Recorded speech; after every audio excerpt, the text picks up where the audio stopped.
believes that his rebukes directed at Sanatanis or Hindus are divisive and not historically founded or grounded.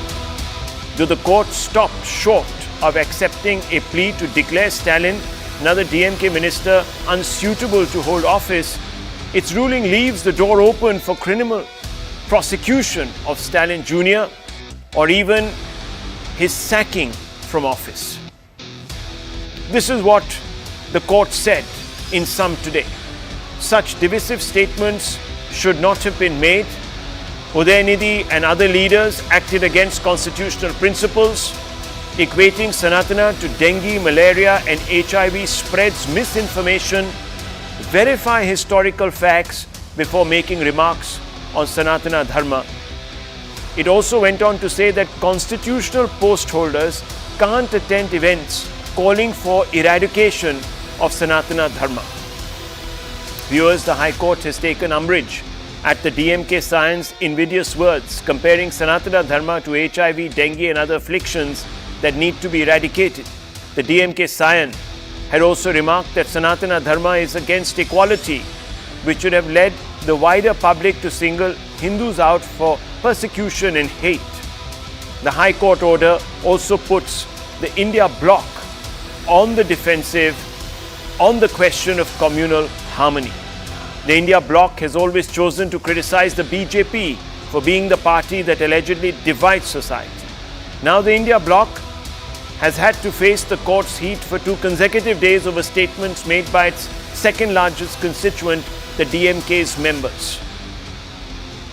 Listen in, viewers, to what began this entire process of litigation in the courts. It was this remark by Udhayanidhi Stalin that led to the courts coming down hard upon him today. சிலவற்றை நாம் ஒழிக்கத்தான் வேண்டும், எதிர்க்க முடியாது. கொசு, dengue காய்ச்சல், malaria, corona இதையெல்லாம் நம்ம எதிர்க்க கூடாது, ஒழித்து கட்ட வேண்டும். அப்படிதான் இந்த சனாதனம். Apart from Stalin Jr., the High Court's order puts India Bloc on a spot. The leading party of the India Bloc, the Congress, had taken apart the BJP when the Supreme Court had similarly rebuked the Saffron Party's spokesperson Nupur Sharma in another matter. At the time, the Congress had called upon the BJP to hang its head in shame and apologize to the entire nation.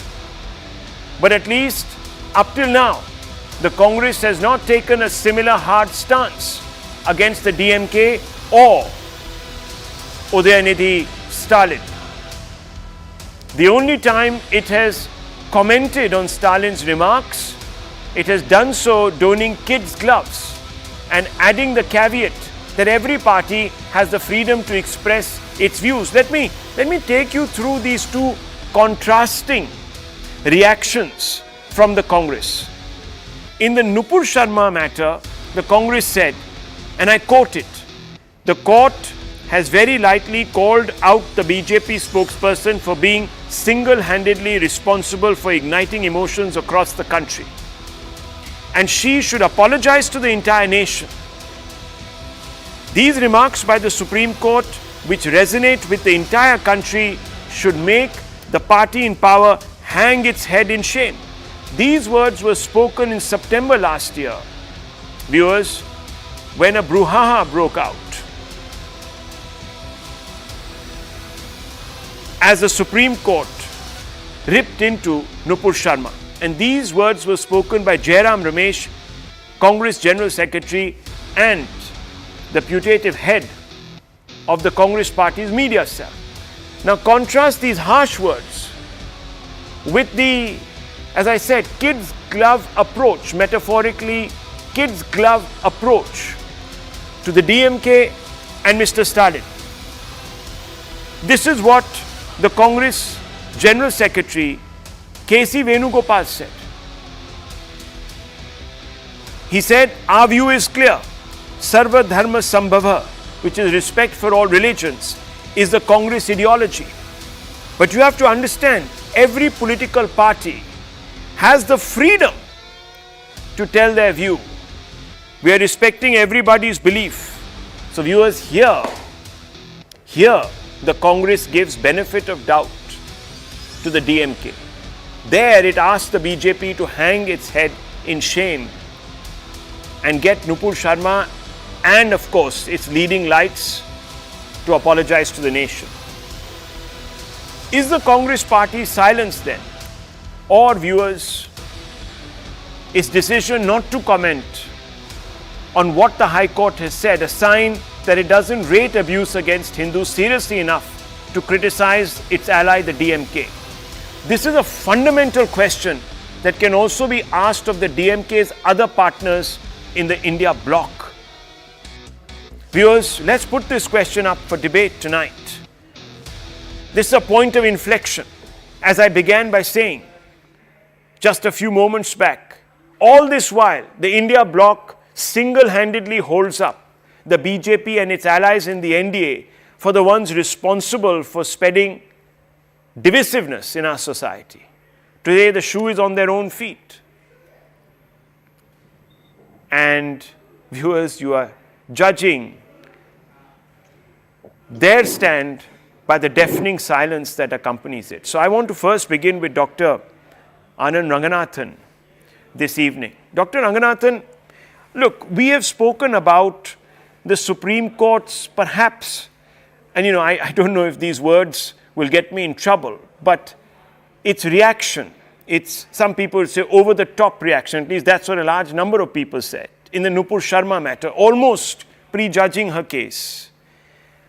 Here the High Court comes out and takes a line which is equally scathing of Mr. Stalin, but we don't see the India Bloc in all its so-called secular liberal card-carrying members barely utter a word. I mean, in fact, there's been no reaction. Good evening, Rahul. I hope it doesn't get you in trouble. You're in trouble already. A couple of points. Well, you know the way out. So you won a case. So you probably will give me some tips on how to fight for myself in court.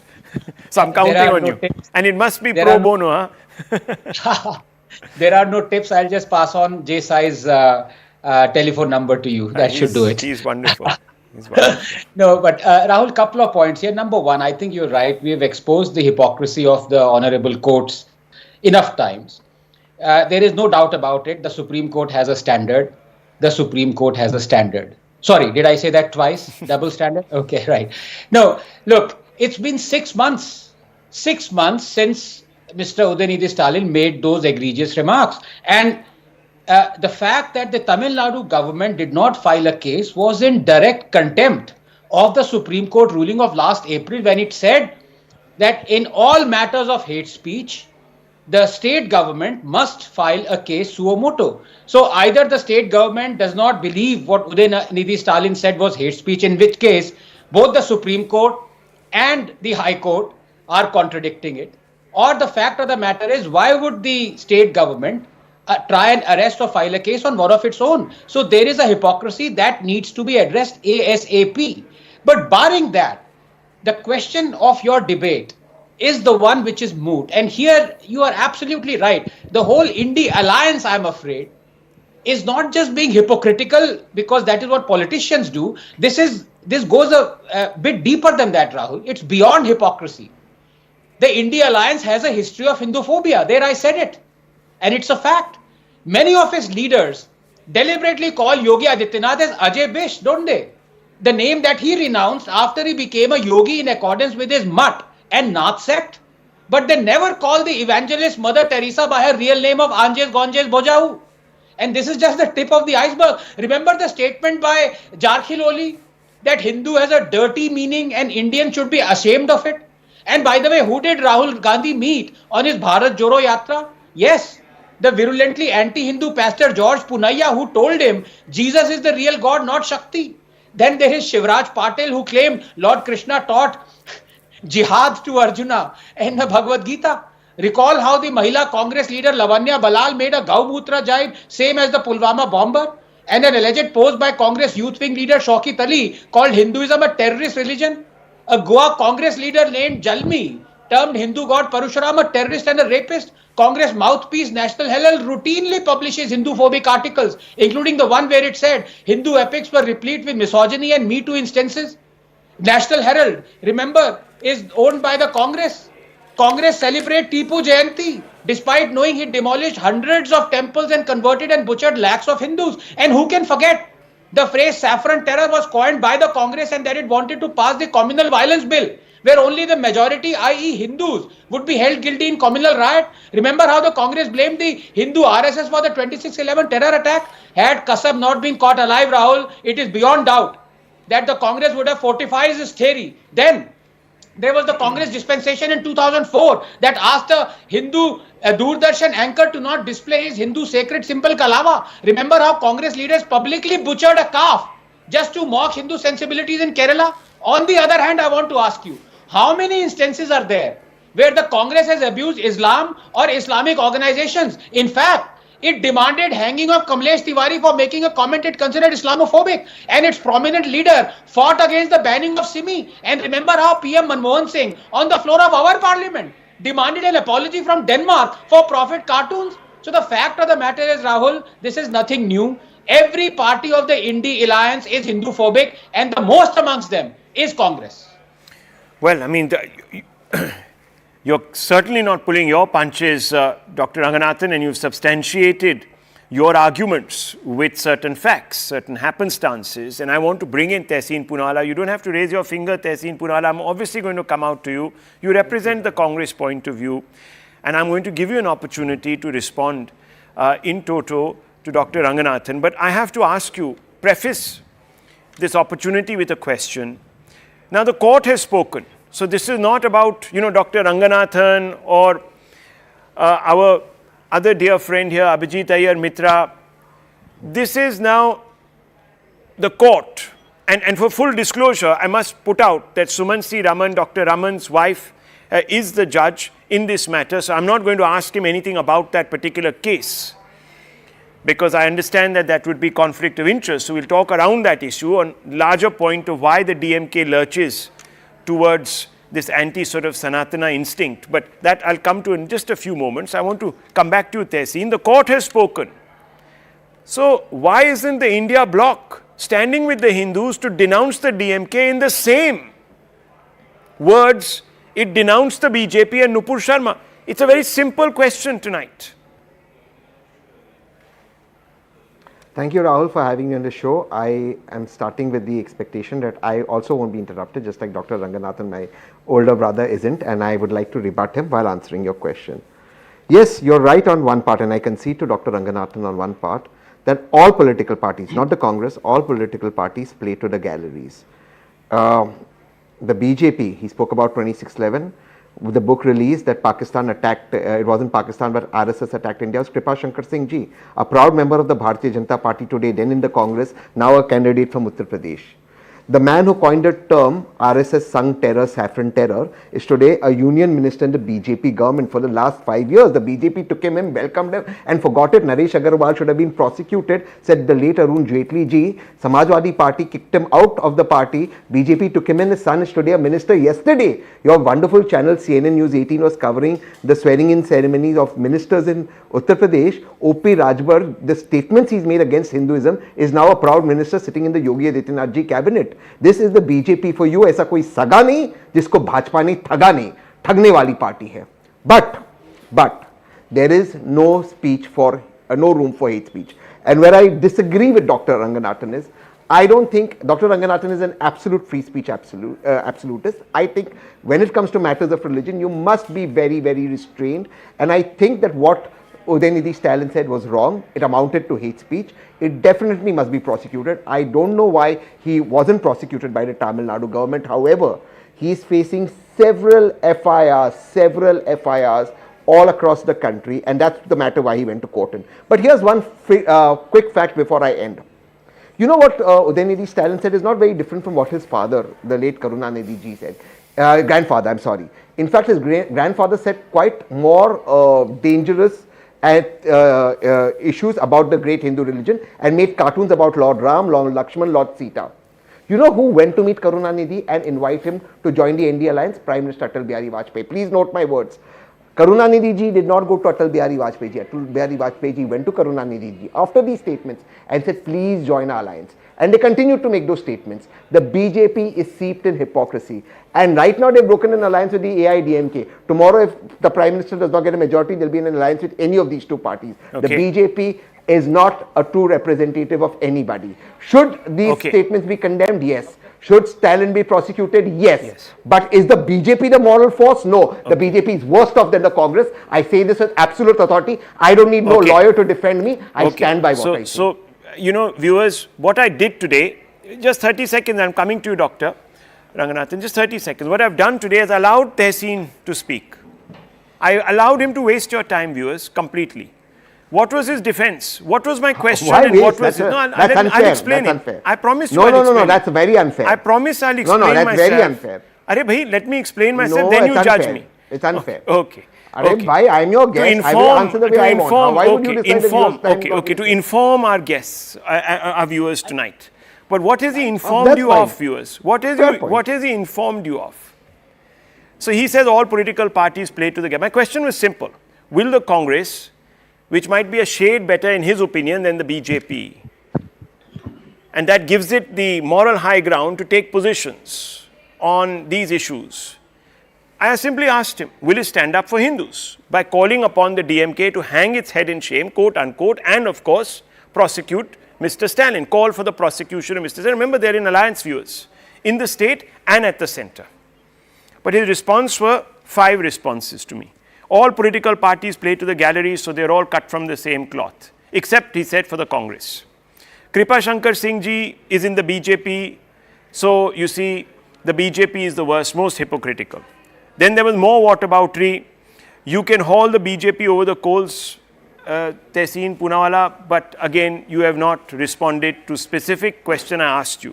Then he said, yes, he must be prosecuted. I hope he is prosecuted. This is Mr. Stalin Jr. He must be prosecuted. Hopefully, he'll be done by the DMK government.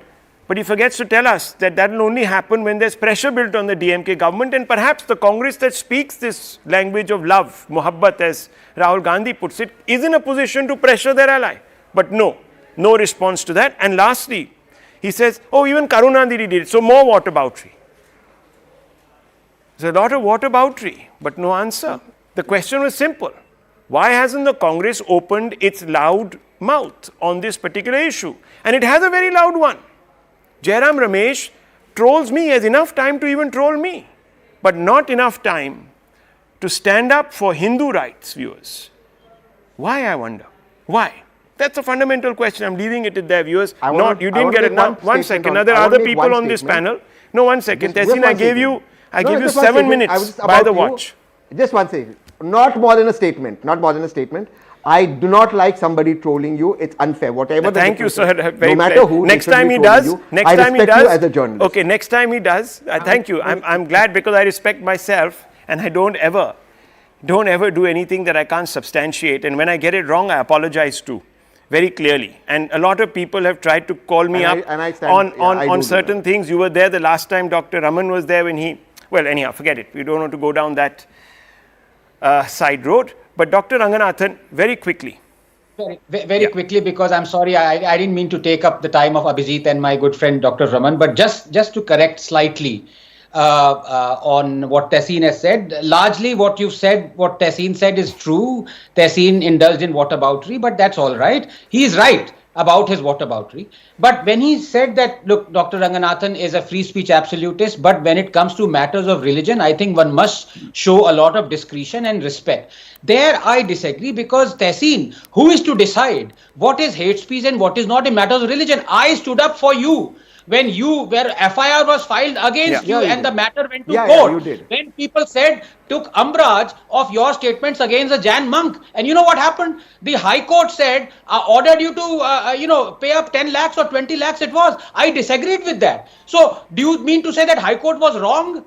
Or people were wrong? It's all relative. That is why it pays, it makes sense to be free speech absolutist in all matters, because who is to decide, Tehseen, whether you were right or you were wrong? It clearly doesn't pay you save money. Nonetheless, let me bring in Abhijit Iyer Mitra. Abhijit Iyer Mitra, look, I just want to ask you this fundamental question. Dr. Ranganathan has his own thesis. He puts it down to Islamophobia. What do you put it down to? This Congress's prevarication, or actually today silence, and the rest of the I.N.D.I.A. bloc, this TMC and the others who stand up so much for communal harmony and the rights of the minority. So you see, Rahul, let's focus on Tamil Nadu. I'm not going to go into the TMC right now because that is another can of worms with Sandeshkhali if we want to go there. But you see, in Tamil Nadu, have you heard the saying beggars can't be choosers? You see, the Congress can't win a municipal council election in Tamil Nadu without the DMK oda piche. DMK oda piche means DMK ka bheek. They're literally like a party that goes around in Tamil Nadu saying, "Aye, Baba, paisa de dena, aye, do kaudi de dena, khana khana hai karke." So you have to understand, this is a very faithful little beggar who has to stand outside the master's house and get whatever crumbs are thrown at it in Tamil Nadu. They can't win squat in Tamil Nadu. So they have to be what they are in Tamil Nadu, but that is not the issue. The double standards of the Congress are legion. The problem out here is, what exactly is hate speech? What is the justiciable standard of hate speech? Even if you go into the Supreme Court judgment on this, they have no clear definition of hate speech. And the problem with not having clear definitions, what you're seeing in the double standards here in Nupur Sharma and this particular case, is the very fact that our judges don't seem to get that the law is the law because it is consistent in its application. The lack of consistency in the law equals tyranny. This is number one. Number two, Tehseen brought up the issue of Atal Bihari going to Karunanidhi's house and Naresh Agarwal in the cabinet. You see, people evolve, people grow. Karunanidhi used to say all these things about the Hindu Dharma. He also used to wear a black tunda. He changed that to a saffron. Check out his the last 10 years of his life. He started wearing a saffron tunda around his neck. He started going to a temple. He stopped all his invective against Hinduism in the last years of his life. And that had a lot to do with the BJP coming close to him. Same with Naresh Agarwal. I'm sure he's free to change his opinion, just as I'm free to change my opinion, and Anand, Tehseen, all of us are free to change our opinion. The next thing is, you see, when we're talking about change of opinion, there is also something called a consistency of opinion. So let's leave aside Congress being a beggar in Tamil Nadu. You see, there is a consistency in what all the India alliance partners say. Rahul starts off with India is a union of states. Then his party man, a week or 2 weeks back, Iltiyaj or whatever his name is, shouts in the Karnataka Assembly, Pakistan Zindabad. Then Rahul's ally, Mr. Udhayanidhi Stalin, calls for Sanatana Dharma to be exterminated. Vorikano is exterminated. It is a genocidal word. Vorikano means completely exterminated. And then A. Raja, you heard what he said. India is not a country, and Rama Cheethu, whatever he said. Okay. This is a consistent pattern in the India alliance. This is their ideology. Okay. You see, there is no point in trying to shift the standards here. This is their ideology. This is what they want to do because, see, they are desperate now. They have to get whatever votes they can. They are only aiming for minority votes, and that too, particularly extremist minority votes. Okay. Most minorities also don't think like this. So let me ask Dr. Raman this. Since you study, Tamil Nadu politics, etc., Dr. Raman, let me just ask you fundamentally, basic question. Are we to believe that by abusing Sanatana Dharma adherents and Sanatana Dharma, the DMK is rallying some sort of a vote bank, that there is actually a huge bunch of people who will vote them and the Congress because they stand up for people like Udhayanidhi, Stalin, who have a problem with the Sanatana Dharma? Is that what you are saying? Is that the overhang? Rahul, first of all, let me do a quick fact check on what Mr. Mitra said. Mr. Karunanidhi never ever wore a saffron shawl. He wore a yellow shawl towards the last few years of his life. Second, he never went to temple. And third, he never, said pro-Hindu, specifically pro-Hindu things or whatever as Mr. Mitra. I don't know where he has got all this information from, but I'd be delighted if he can show me one photograph of Mr. Karunanidhi with a saffron shawl. So first, let's put facts out of the facts will have to be clarified because it's a very, very important statement that he made. And that because of the influence of the BJP, he became close. In fact, he is on record during the Ram Setu case when he was asked, he actually replied, he asked which engineering college did Lord Ram study. So this whole thing is completely factually incorrect. So I want to place that on record. The second part is, look, the India alliance has come together for one reason, which is to defeat the BJP. They have very clearly said that they are not parties with the same ideology. Sir, they are not I think Dr. Ranganathan has something to point out. You want to see the screen? Apologies, Dr. Raman, but Karunanidhi ji did visit a temple. I'm just fact checking you live. Thank you. No. Please tell me when. Please tell me towards the latter part of his life he visited temples. Please tell me. September 28, 2010. Which temple? Now, please, I'll forward. No. I'm sorry. Administrative, big temple. 1 second. He's telling you. 1 second.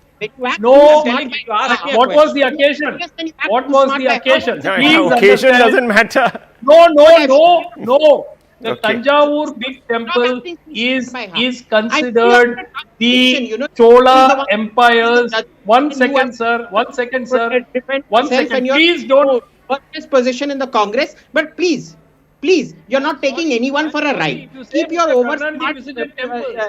You are wrong. Okay, gentlemen. 1 second, Dr. Raman. Dr. Raman. Sumitra, tell me, what is a Manjal Tunde? What is a Manjal Tunde? Is it a religious cloth? Yes or no? Manjal Tunde, there is no saffron tunde that he ever wore. You said saffron. You said saffron 3 times.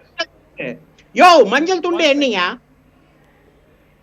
Okay, if he's going to talk like this, I have nothing to say. No, but Dr. Raman, on one point you've been fact-checked live by Dr. No, that is wrong. Ranganathan. That is wrong, Rahul. If you don't allow me to complete. Yeah, okay, you complete. Let him complete. Let him complete. 1 second. 1 second. The Brihadishwara temple at Tanjavur is a symbol of Chola architectural marvel. People, irrespective of whether they are atheists or believers, go to the temple. With that, to say that the BJP influenced him to visit temples and Mr. Karunanidhi visited temples is completely factually untrue. Okay, viewers, I just need to step in here because we are running out of time. I just 1 second. You see, we are running out of time. I just need to step in here. There is now evidence. There is evidence produced by Mr. Iyer Mitra live and Dr. Ranganathan. Now, whether he went there to see this temple architecture or he went there to... Let me finish. Show me the saffron cloth. Rahul, please don't behave like that. Okay, gentlemen, let's be okay. Forget it. Let's not stick on these little things. You have made your points now. Okay. Yeah, Dr. Raman, finish. I asked you a completely different question. You went in another direction. So I was asking you, are there people who will vote for DMK because of this? He identified himself as an atheist, as a rationalist. He never visited I really didn't ask you this question. You got into this and now you have positioned... Why not you do one thing? Yes. Why not you do one thing? If I am factually incorrect, as these two people seem to be suggesting, please call Mr. Stalin and ask him to clarify. Sir, why don't you dial his number? You might have his direct number. Okay, look, 1 second. Okay, now viewers. Okay, I don't want to let this debate now completely get hijacked by a tutu meme. The point is, okay, Dr. Raman, please, I beg you, sir, please just roll back to 30 seconds, please. I need to take a break now. Please, just give me, please, let's just calm down all of us. Look, the point is, viewers, I still don't know if divisive politics is the answer to rallying people behind your plank. I hope better sense prevails in Tamil Nadu. I'll take a short break because the High Court has come out and given you the reasons why this is a problem. The Congress really needs to find its spine and speak up if it really believes that it is practicing Mohammed ki Rajniti. I'll take a short break. We'll come back, viewers. We are going to Sandeshkhali, another court taking apart the TMC there.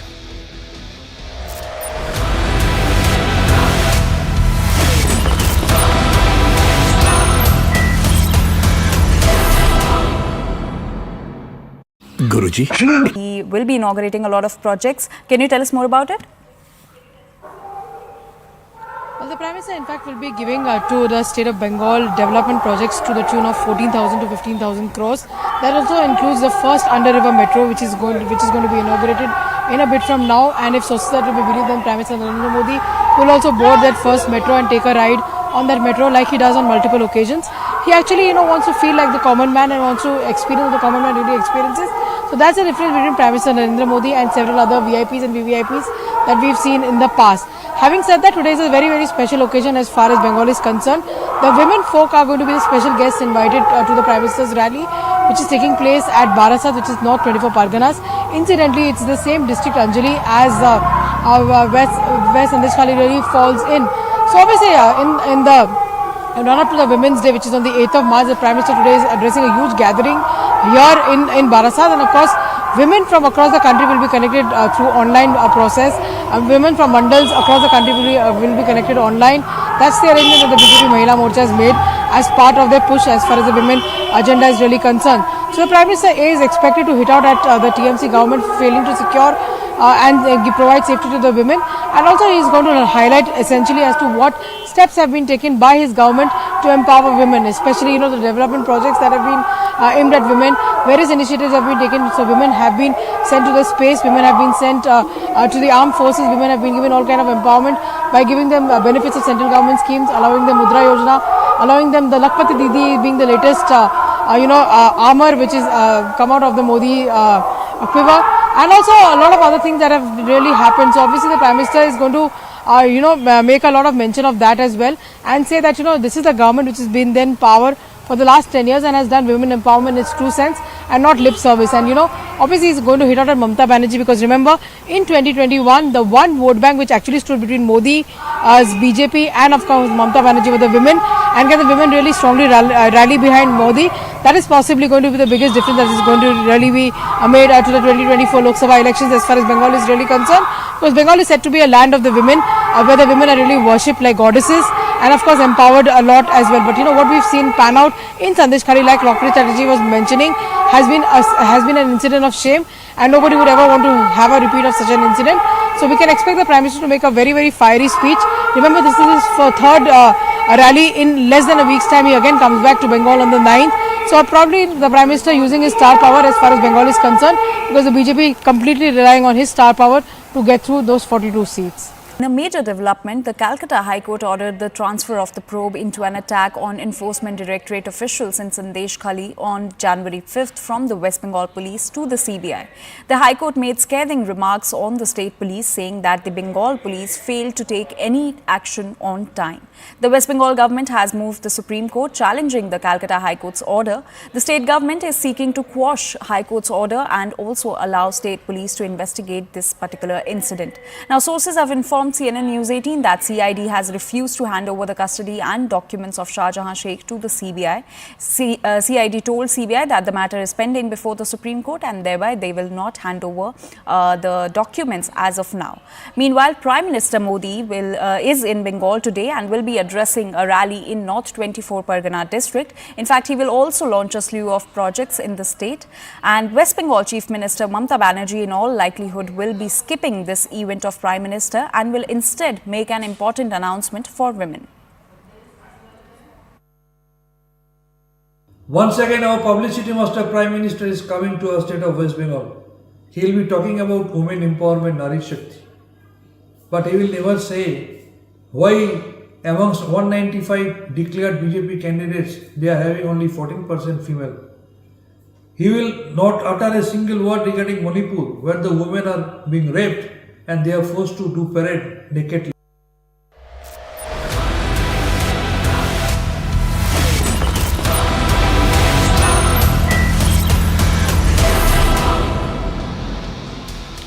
What a day of drama it has been, viewers, in Bengal. A CBI team reached the Bengal Police CID headquarters to take custody of suspended TMC leader Sheikh Shahjahan after fresh directive by the Calcutta High Court. The Calcutta High Court directed the West Bengal government to hand over the custody. Can you believe it, viewers? This same court had said a few days ago that this entire incident of Sheikh Shahjahan's alleged accomplices attacking reportedly a team of ED officials must be investigated by the CBI. The Bengal government refused to execute the court's orders. So therefore the CBI had to go again to court today and say, look, the government there is in contempt of you, your lordships. Please step in. And therefore, viewers, the court stepped in and asked the government to hand over Sheikh Shahjahan, who is accused of instigating a mob, as I told you, to attack a team of ED officials in Sandeshkhali in January, viewers. But even at 4:15, which was the appointed time when this handover was supposed to take place, there was drama, viewers, uncertainty really, to be absolutely specific. Now, viewers, let me tell you that Sheikh Shahjahan is also facing charge of sexual battery against a large number of women in Sandeshkhali. In fact, some of these women today, 5 of them, met with Prime Minister Narendra Modi when he was in the same district addressing a public meeting. Backstage, they told him their woes and the fact that they were scared. This is what sources have told us, viewers, and certain BJP leaders have said, that they were scared to approach the police because the police was literally siding with Sheikh Shahjahan. And remember, Sheikh Shahjahan was only taken into custody again on court orders, and again, viewers, after a delay of 55 days when he was supposedly untraceable. And that is what has brought the High Court to pass harsh ruling yesterday against the state police. The High Court said the state police was restrained from proceeding with the probe. Despite court order, case was transferred to the Bengal CID. The state police's action shows it is totally biased. The state police played hide and seek to shield the accused. It's the court saying so, viewers. Every attempt is being made to delay the investigation. And there are women out there, viewers, who are risking their life and limb to be heard. The court said the accused can influence the probe if allowed to rest with the state police. Can you believe it, viewers? This is such a slap in the face of the state administration that oversees the activities of the police. Law and order is a totally state subject. And if the people of the state of Bengal don't have faith in their own police because they believe it's in the pocket of an administration that is being accused, at least in this case, of being in cahoots with Sheikh Shahjahan and enabling his loot and his other rapacious activities, then viewers, what is the government there for? People will question the legitimacy and the credibility of the government, and that's precisely what is happening. The Prime Minister today did so. Listen in first to the Prime Minister. Sandeshkhali में जो कुछ भी हुआ उससे किसी का भी सिर शर्म से झुक जाएगा, लेकिन यहां की टीएमसी सरकार को आपके दुख से कोई फर्क नहीं पड़ता। टीएमसी सरकार बंगाल की महिलाओं के गुनहगार को बचाने के लिए पूरी शक्ति लगा रही है, लेकिन पहले हाई कोर्ट और फिर सुप्रीम कोर्ट से भी राज्य सरकार को झटका लगा है। गरीब, दलित, वंचित, आदिवासी परिवार की बहनों बेटियों के साथ टीएमसी के नेता जगह जगह अत्याचार कर रहे हैं, लेकिन टीएमसी सरकार को अपने अत्याचारी नेता पर भरोसा है, बांग्ला बहन बेटियों पर भरोसा नहीं है। इस व्यवहार से बंगाल की महिलाएं, देश की महिलाएं आक्रोश में है। नारी शक्ति के आक्रोश का ये ज्वार संदेशखाली तक ही सीमित नहीं रहने वाला, संपूर्ण बांग्लाते संदेशखालीर जड़ उठबे। Now viewers, whether this incident actually has a bearing on the elections or not, of course, remains to be seen. But despite the High Court's harsh observations and criticism against Mamata Banerjee government's law and order machinery, in particular the state police, Mamata Banerjee herself, the Chief Minister of Bengal, has struck a defiant posture. She said, Bengal's patience and courtesy should not be mistaken for its weakness.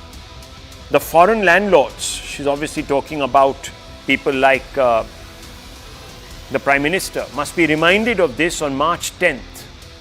That's the day when in the brigade ground, Mamata Banerjee has called for a mass gathering of those who have fought for the rights of the landless in Bengal and the dispossessed. This is obviously a show of strength. She wants to know whether people will show up. So let's open this up, viewers, because does this really now constitute not just a loss of face, a custody battle, but also loss of credibility for the TMC? And I want to begin first with Professor Monojit Mondol.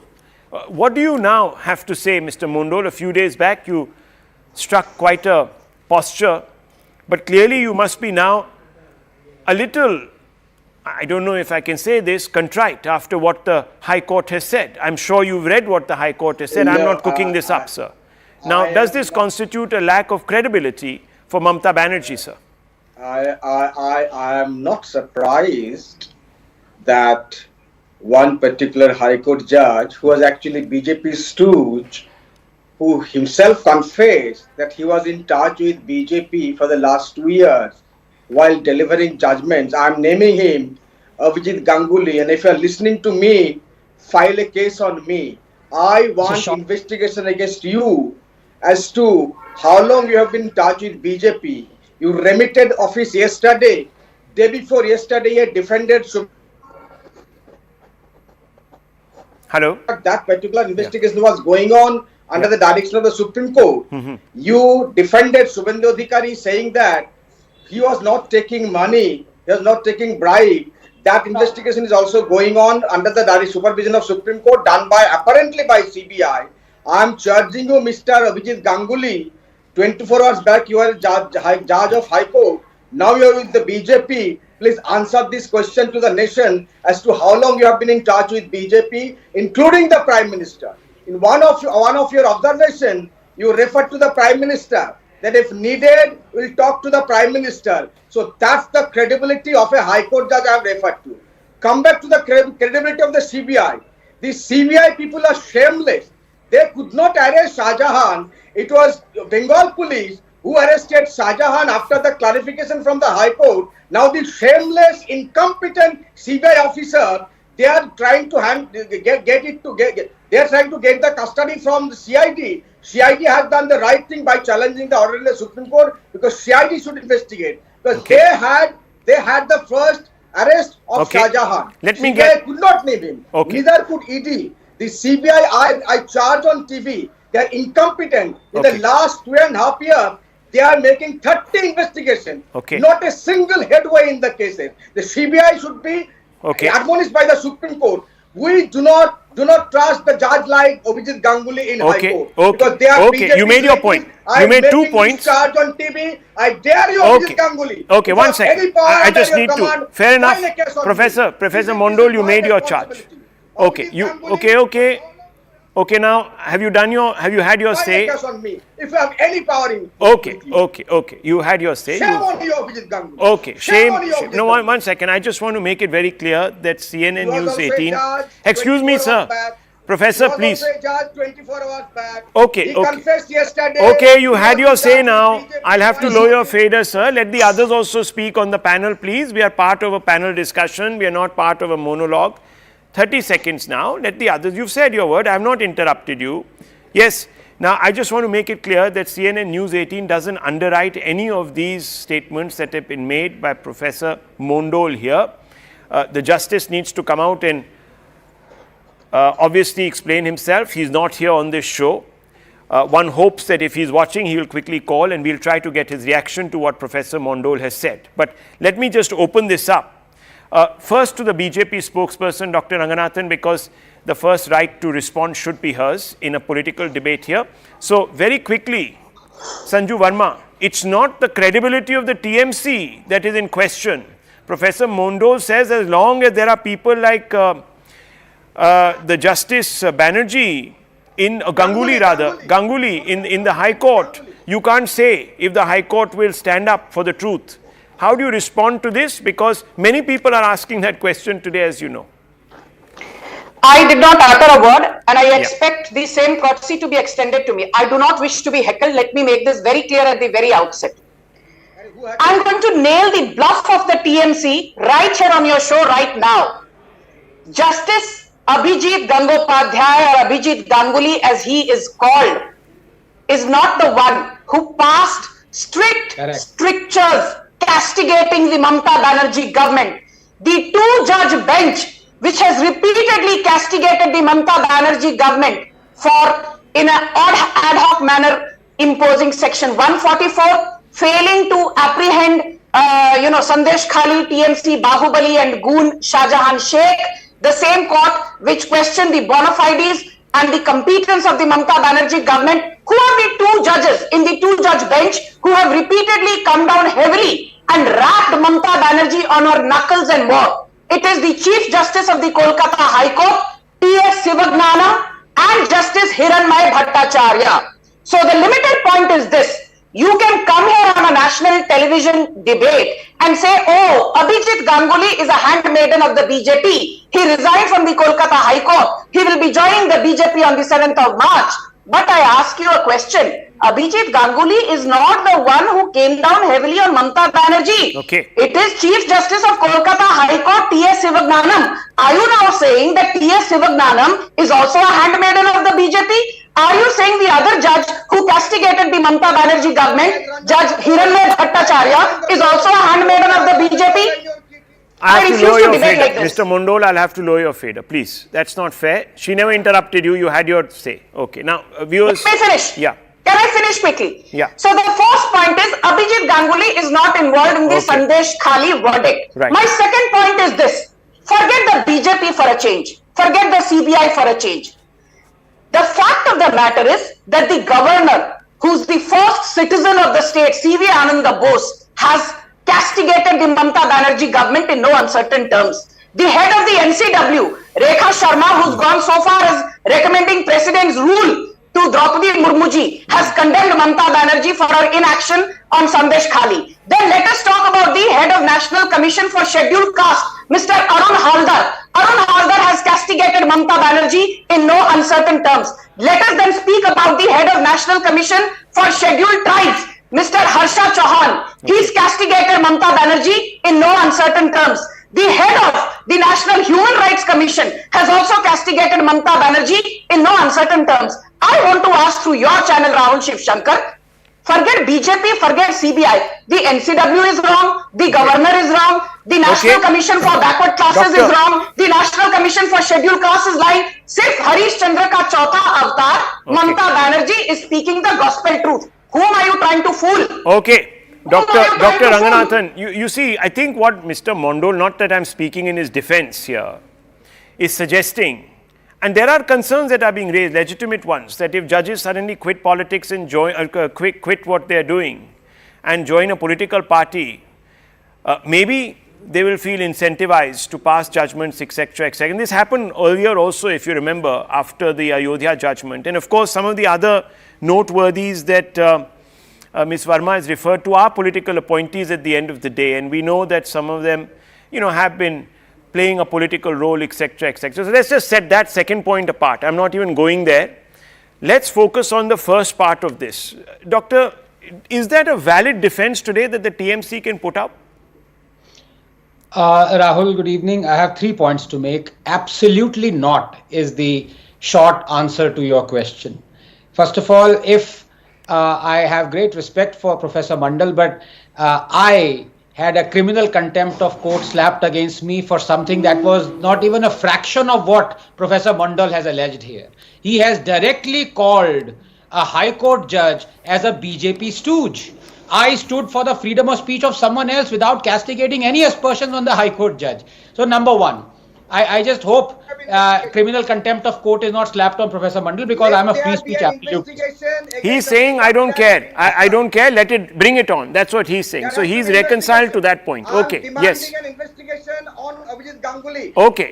He's demanding an investigation. He's taking it further. Okay. 1 second, Professor. Let me finish with Dr. Ranganathan. I don't have infinite time here. Yes, Doctor. Yeah. Yes. And factually, let me correct him. Yeah. He deliberately took it tangentially to Justice Ganguly, because the matter is that the 2 judges deliberating on the Shahjahan case are Chief Justice of the Calcutta High Court and Justice Bhattacharya. Well, viewers, whichever way you cut this, there is a problem. There's a credibility crisis now staring Mamata Banerjee in the face. Now, she can legitimately, and that's her right, call out the independence of the High Court if she feels that way, and then risk whatever, or her supporters can, as Professor has, and risk whatever. But the point of the matter is, viewers, questions are being asked, and they're not being asked specifically by the opposition or you and I. They're now being asked of the court.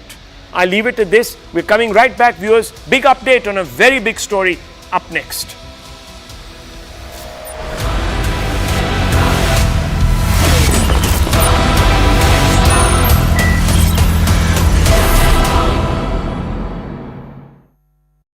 We don't utter a single word regarding Madhya Pradesh, regarding Uttar Pradesh, where several rape cases are taking place every day.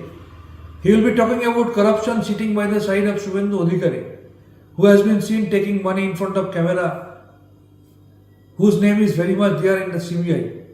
He will be talking about corruption, but he won't say that the biggest financial scam of nowadays is Modi Adani scam, whose amount is nearly $120 billion.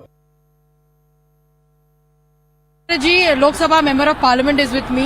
प्रधानमंत्री आज आ रहे हैं, क्या message लेके आएंगे बंगाल की महिलाओं के लिए? देखिए, आज देश में जैसा महिला लोगों के लिए जैसा विकास चल रहा है पूरा देश में, प्रधानमंत्री जी खुद अपना हाथों से महिला को आगे बढ़ाया है. तो पश्चिम बंगाल एकदम रिवर्स चल रहा है. तो पश्चिम बंगाल में जो महिला के ऊपर जो चल रहा है, महिला जो सुरक्षित नहीं है, उनको विचार देने के लिए आ रहे हैं. और हम लोग चाहते हैं कि ये विकास में पश्चिम बंगाल का महिला भी शामिल हो जाए. ममता बनर्जी भी कुछ अनाउंसमेंट करने वाली महिलाओं के लिए, आपको लगता है आफ्टर थॉट है उनका? देखिए, संदेशखाली का जो इंसिडेंट हुआ है, ये पूरा सुनामी हो गया. पूरा पश्चिम बंगाल बोलिए, पूरा देश में हो गया है.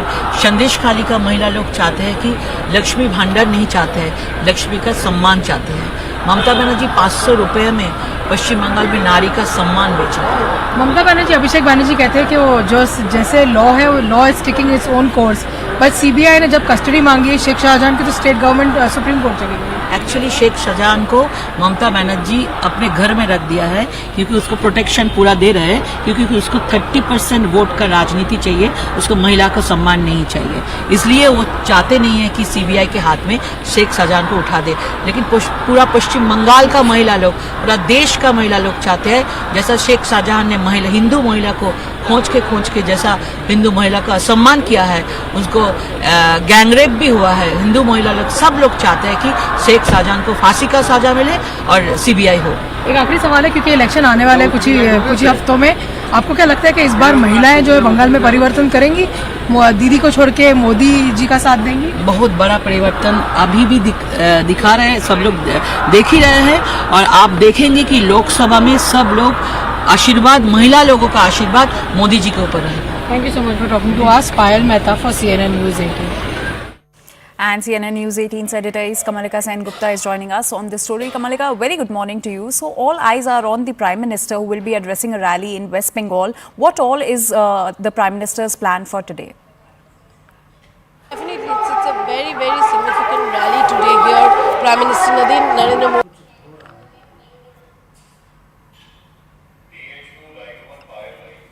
All right, we'll try to re-establish that connection with the Kamalika. But Prime Minister Narendra Modi is all set to address a rally in West Bengal's North 24 Pargana district. And in fact, he's also slated to launch a slew of projects in West Bengal today, which also includes underwater rail project. Now, this comes amid the Sandeshkhali controversy that has been going on in West Bengal, and the TMC government has been facing the heat of the people on that particular case. And now CNN News 18's Payal Mehta is also joining us on this story. Payal, so what is Prime Minister's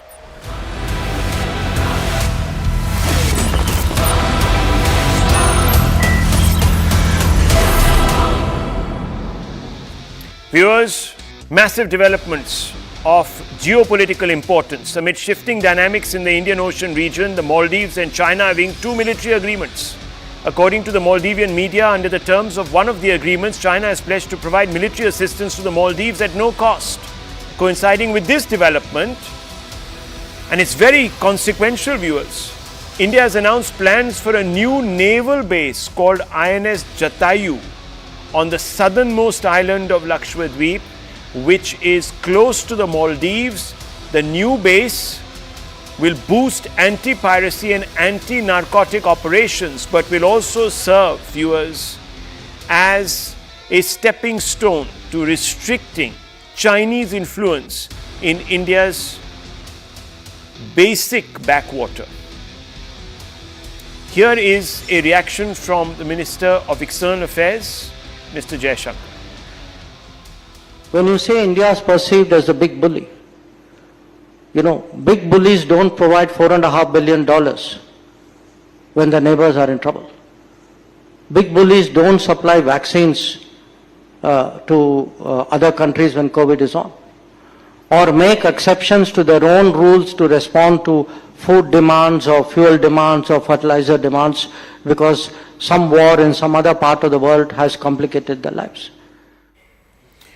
Well, that response from the Minister of External Affairs came to questions that are being asked of the government, because Maldives says, viewers, that it requires this extra cover from China because India is a bullying influence. And that's where Dr. Jaishankar making it quite clear that India is the last one to have bullied the Maldives. It has actually come to its rescue at its most critical hour of need and necessity. It's truly a friend in need. Let me go across to Akash Sharma for more on this development. Akash, what are the timelines we are speaking about? So you see, Rahul, first of all, this is to inform our viewers that INS Jatayu has been commissioned today. And this is indeed a big development given the fact that countries like Maldives are allowing, research vessels, spy vessels of China, docking to their ports. And at this point in time when India is actually, is somewhere proving, and, we have seen a number of developments in Red Sea, Gulf of Aden, where India has carried out a number of operations, anti-piracy operations. And also, in fact, today, Indian Navy was very much involved in firefighting in the Gulf of Aden. At this point in time when Indian Navy is actually, helping people, helping vessels in need, at this time, INS Jatayu is an important development. And also because, you see, when we talk about Minico Island, and in fact the point where we are going to have this particular base, so it is the southernmost tip of Lakshadweep, and also the distance between the particular point and Maldives is not very far. We have seen the kind of developments that have happened in terms that how Maldives is responding to the, whatever has happened in the past few months. Okay. And at this point in time, India is coming up with this base, which is indeed a crucial development. A crucial development there, viewers. Remember, China has embarked on a string of pearls theory to try and contain India. India is now turning the screws back on China, viewers. I leave it at that. The Right Stand coming up with Anand Narasimhan.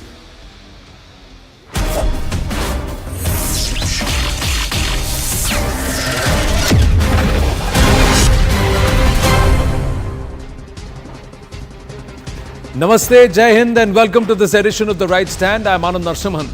The Ministry of Coal has achieved a substantial surge in the overall coal production during the month of February 2024, attaining 96.6 million ton coal production, surpassing the figures of 86.38 million tons of the corresponding month in the previous year, thus representing an increase of 11.83%. The central government, meanwhile, has notified the amended FDI norms in the space sector, clearing the deck for 100% overseas investments in making components for satellites, 74% in satellite manufacturing and operations, and 49% in satellite launch vehicles.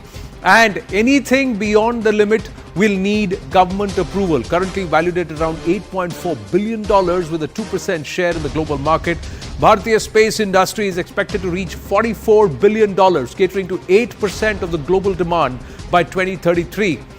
In a bid to strengthen the operational prowess of the Indian Navy within the strategically vital Lakshadweep Islands, a new naval base named INS Jatayu was commissioned at Minicoy today. Minicoy is the southernmost island of Lakshadweep, which straddles the vital sea lines of communications. This also means that we'll keep a close eye on the developments in neighboring Maldives, given their pact with the PLA and the CCP.